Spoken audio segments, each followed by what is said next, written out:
Hi, everyone. Welcome to another exciting edition of Words, Images, and Worlds.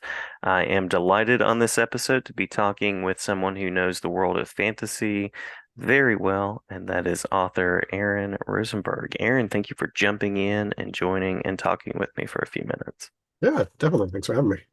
Yeah, my pleasure. I confess, I always kind of question myself when I say fantasy or science fiction, and so I usually just like to combine them because I said fantasy and immediately I thought about, well, there's Stargate and Star Trek, but there's also Warcraft, the Replicant Chronicles, a variety of work in worlds both near and far, and always somewhat like our own worlds, but not exactly the same. Yeah. Yeah. Yeah, I tend to move around a lot too, so it's a little hard to pigeonhole me usually. But I like that. I like that. That's a kind of a theme of a lot of folks that are on the show is that they tend to work across genres and even media a good bit. So curious about the English teacher question that I always ask, which is what connected you with the written word? Um, so originally what connected me with the written word was reading, obviously, Hmm. um, Hmm. which I started when my family moved around a bit when I was younger, sort of an academic brat, really. And when we left one place, we hadn't yet started reading, and the place we were going to had. So we spent 2 weeks in Florida. My dad was doing officer training in the Navy at the time, and my mother taught me to read. She was a former English teacher. So, basically picked up my love of reading from that. And then what I used to trot out whenever I would go to my kids' classes is when I was in third grade, I won a school-wide writing competition. Oh, nice, And the nice. school was K through 4, so it meant I beat out the fourth graders. And I still have the plaque, which was always fun to bring out, especially because the kids would then look at the year and try to do the math calculations and figure out just how old I was. And then, looks of shock on their faces. But, that was really like, that was the point where I discovered that, my writing could have an effect on people. And that Hmm. was exciting. I love the moment where, as a kid, if you win a contest, or especially if you beat somebody that's in an upper grade, Right. that is a huge deal. That's a Yeah. motivating moment in your life. I love that. Yeah.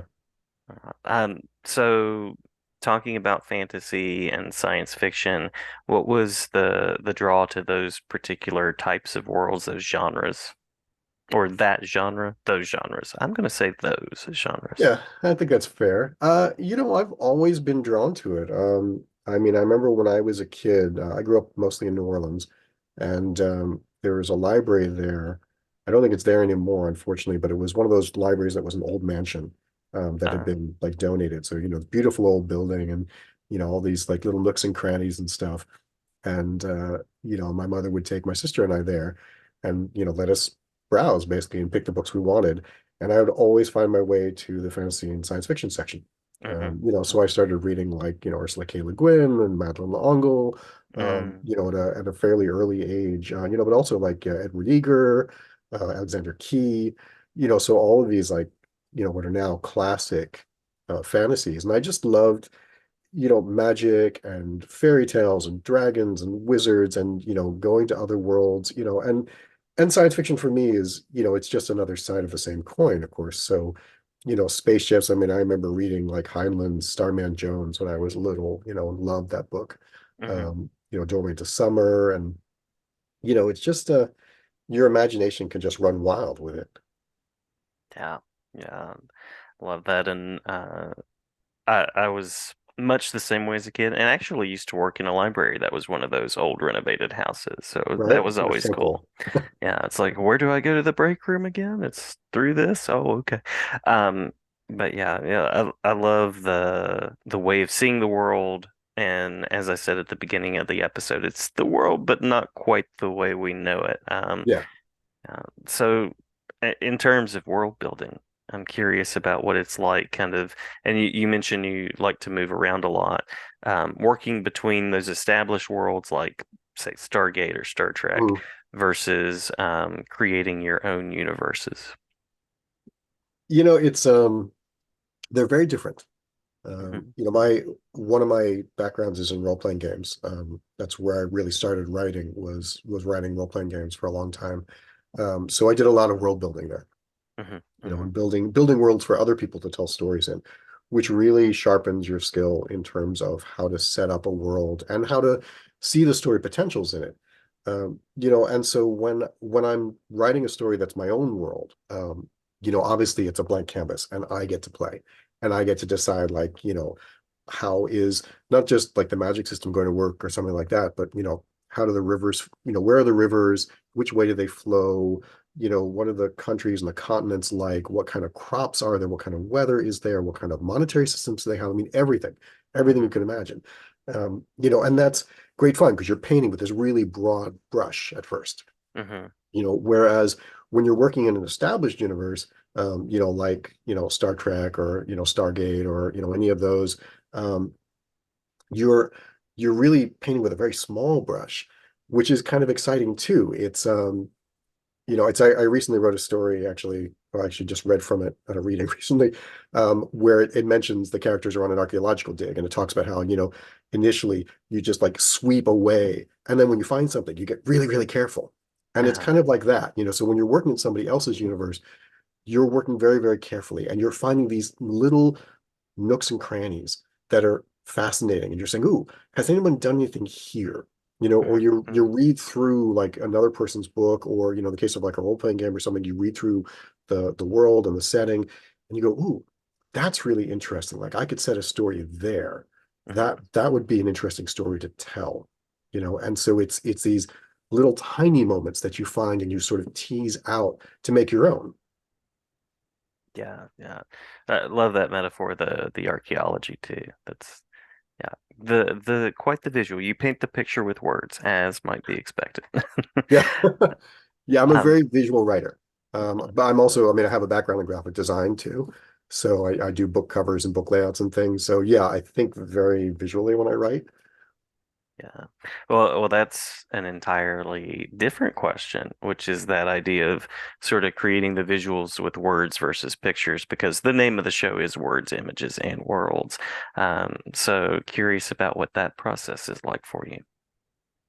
Um, in terms of like how I create the images or Yeah, and I'm thinking, well, I guess I'm thinking especially about like that inspiration or the ideating part of it, and where that part of it kind of works and comes from. it varies from work to work. Some of them I have a very clear mental picture of something at the start, and maybe it's the world, and maybe it's the main character, or maybe it's a scene. There's something that sparks to life.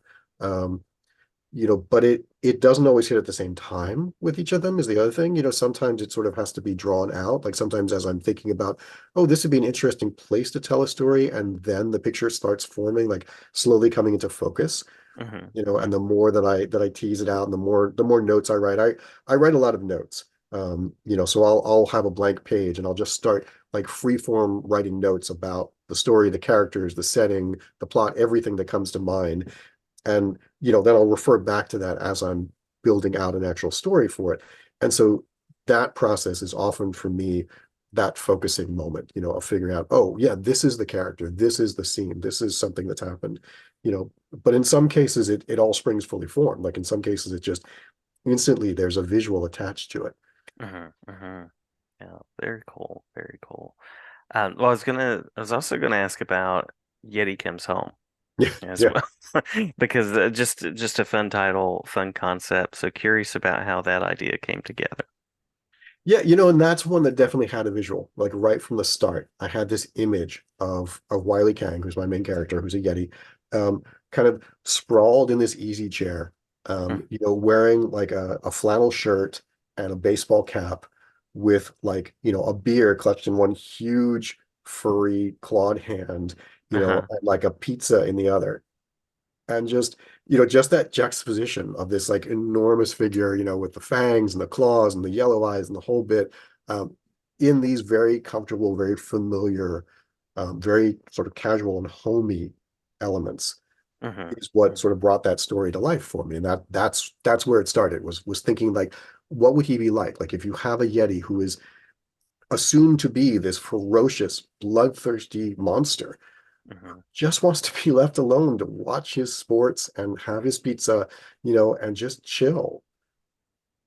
Yeah, yeah. Very, very cool idea. And I love that talking about worlds and world building. I love when there's something that's just a little abstract or something a little kind of elevated that enters normal daily life, and then the way the world gets to interact with it. So very cool. By means of a final official question, and then we can hit anything that we've missed. And we might have to talk about the coat of arms behind you. I'm curious. Um, curious about what currently has your creative attention, anything that you can talk about in terms of next projects and things of that nature, as well as where you like to connect with readers. So right now I'm putting the finishing touches, as in like actually prepping for publication. My next book, which is The Adventures of Ken and Belle, which is coming out March 1st. That one's actually a big departure for me because it is a straight up Regency romance with Mm-hmm. pirates. Cool, cool. The tagline is, "What if Jane Austen wrote pirate captains, this would be that book," um, which was a lot of fun. Um, Sounds it. It sounds it. and what I'm working on creatively right now, and sort of at the other end of the spectrum, I'm one of those writers who can only write one thing at a time. I know Mhm. people who can write multiple things. I can only write one thing. I can write one thing, edit one thing, and do layout for one thing at a time, basically, but I can't sort of cross the streams. So right now, I'm almost done with my next cryptid novel, which is not a Yeti novel. Mhm. It's a novel for Paradoxa Press's Systema Paradoxa line, which I did a novel for 2 years ago, maybe. About each novel is a standalone short novel about one cryptid. So this is about the Beast of Busco, which is um, a cryptid from Churubusco, Indiana. Nice, nice. Yeah, so that is a lot of fun. Um, and where I like interacting with fans, honestly, my favorite place to interact with fans is conventions, Mhm. because there's nothing quite like getting to actually talk to somebody face to face. Mhm. Mhm. And the best feeling in the world for an author is when somebody comes over and says, "Oh, I bought this book last year and I love it." Like that's why we do it. So when somebody comes and does that, I had a guy come over to me last year at a convention and look at my books and like, "These are awesome. I have a friend, I need to bring him." Came back the next day with his friend, said, "These are the books I told you about." And his friend said, "I already have that one. I need the rest." And I'm like, "I'm done. Like it doesn't get any better. Like that's it." And I'm on Facebook, I'm on Twitter, I'm on Blue Sky. I I'm probably not on there any of them as much as I should be. I try to chat with people. I like being on there because it is a way to be social with people who I wouldn't get to see otherwise, all over the world and things like that. Um, but like anything else, it's time consuming. So, Right. I try to be on there when I can. It's just it's hard to keep up with everything. Yeah. So Well, and there are several now. There are several there are spaces several. online. So, Yeah. yeah, yeah. So would you like to close by telling us about the coat of arms? So look, that one is Uh, actually belongs to my wife. oh, And nice, nice. she got it at a Renaissance festival, I think before we even started dating. Um, this one, we're going to point correctly, is my friend David Mack, who's a fellow author, got this for me at Gen Con. We were both at Gen Con at the Writers Symposium. Yeah. And my, it's not my pen name, but my website is griffinrose.com. Um, my handle on most things is Griffin Rose. It's just something that I picked up a long time ago. So it's not a pen name because I don't write under it, but it Mhm. is a name that I use on a lot of things, as like a social media handle and things like that. And so he saw this banner and he's like, "I have to get it for you." And Aw.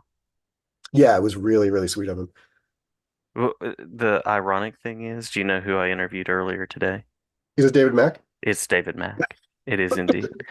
Talked to you both on the same day. There So you go. very See, cool. Yeah, yeah. awesome. The universe converges. Love it. Um, Well, Aaron, thank you for the time. Did we miss anything at all that you want to make sure to mention before we close out? No, it's great. All right, all right. Well, great to meet you. Glad to share about your work and glad to have you back anytime. Thanks. I appreciate that.